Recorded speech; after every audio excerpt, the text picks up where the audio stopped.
Валерий Аршба– это человек, который более 10 лет проработал с первым президентом Абхазии Владиславом Арзенбо. С 1995 года по 2005 год Валерий Аршба занимал пост вице-президента Республики Абхазия.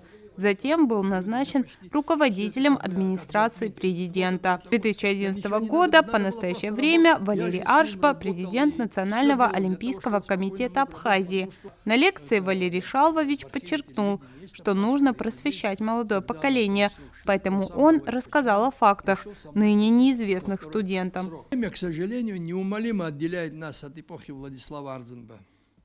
Но у нас память о нем уже даже не только на историческом, я уверен, на генетическом уровне. Уверен, что такие молодые люди очень долго, потом после вас будет звучать голос. Наш Владислав, я даже в этом не сомневаюсь. Если вернуться к появлению Арзенбо в Абхазии, надо отметить, что в 90-е годы 20 века жил в городе Москва, работал в Институте востоковедения, прекрасно, занимался любимой своей научной работой.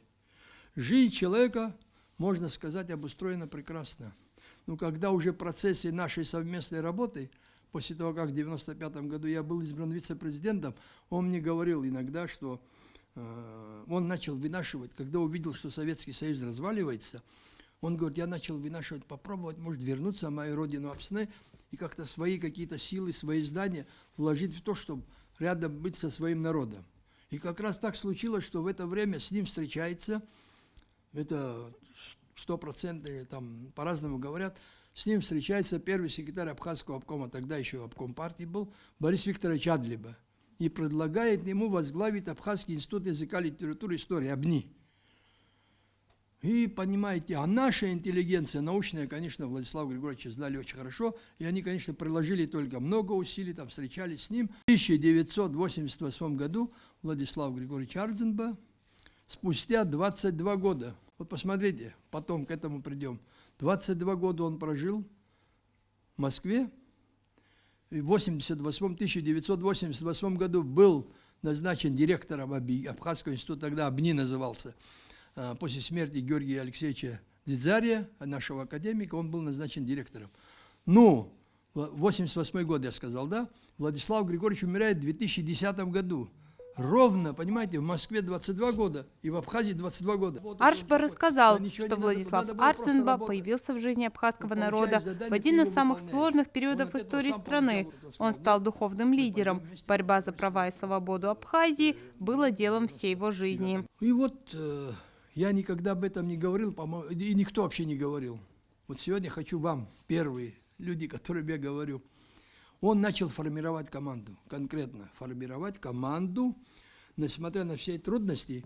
И вот эта команда, можно сказать, небольшая мобильная команда единомышленников обладала уникальной способностью в зависимости от складывающейся обстановки и стоящих проблем оперативно подключать к решению задач мастеров своего дела, профессионалов, мотивированных только на победу.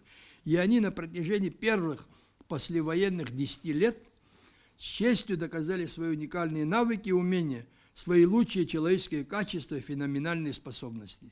Гениальность Владислава Григорьевича заключалась в том, что он очень ценил талантливых людей. Также он всегда тщательно просматривал документы. Был и случай, когда в документе не хватало запятой, которая может изменить смысл предложения, а Владислав Арзенбо в последний момент мог это заметить. Не завидовал, не возносил, не унижал, никогда не ставил положение подчиненного, понимаете, зависимого от него. Он их просто уважал.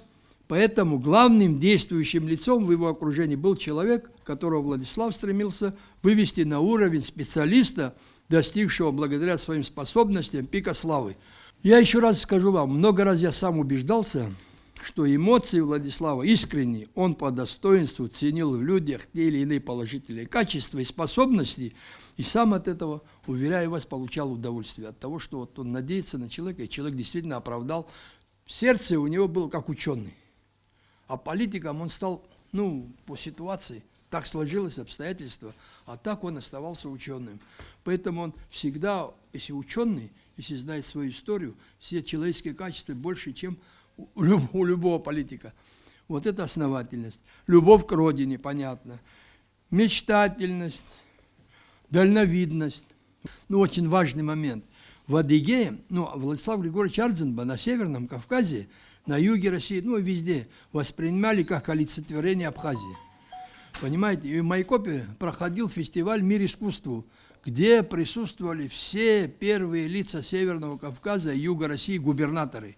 Ну, диктор объявляет, они там по красной дорожке идут, на свои места занимают. И в это время объявляет диктор: Ардзинба Владислав Григорьевич, президент Республики Абхазия. Ну, гул! Все стоя приветствовали, не умолкают.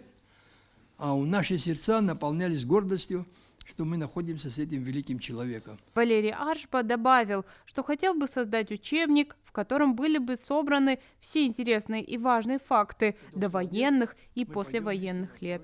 По этому труду можно было бы создать цикл лекций для студентов АГУ. Алиса Адлиева, Анзор Маршан.